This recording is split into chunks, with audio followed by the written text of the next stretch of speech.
Investigators are following the sentencing of Kwame Kilpatrick.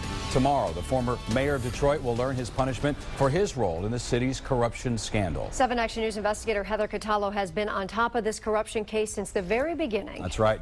Heather joins us now. Now, the woman who targeted this case is speaking out tonight. Heather, what is she saying?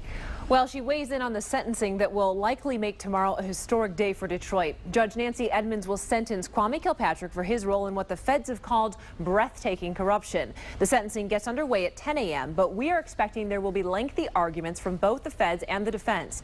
That means it's likely to take hours before we get to hear what the judge has decided.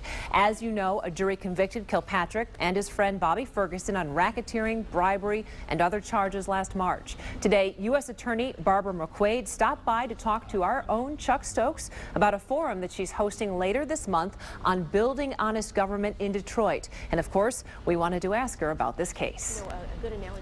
What would be a fair sentence?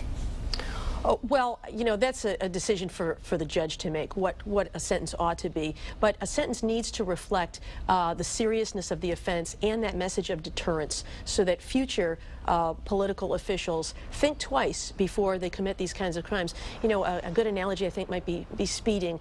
People are content to speed along on the freeway if everyone else is doing it, and if there's no police officer there to police it, people will speed. But as soon as they see that police officer there, they slow down. In the same way, I think public officials need to know that if they violate the public trust, they're going to get caught, and that the penalty is going to be severe.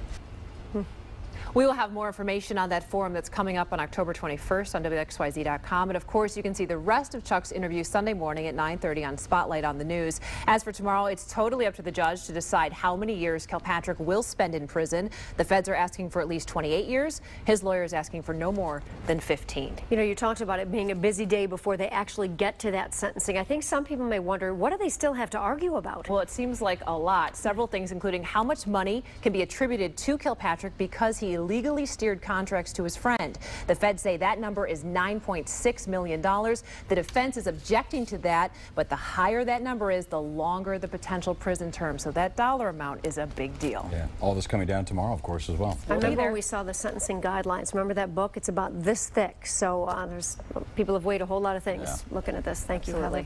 Our 7 investigators will be on top of this story throughout the day tomorrow for Kilpatrick's sentencing, and also Friday, by the way, for Bobby Ferguson's sentencing. You can count on 7 Action News, WXYZ.com, and your mobile device for all the latest developments.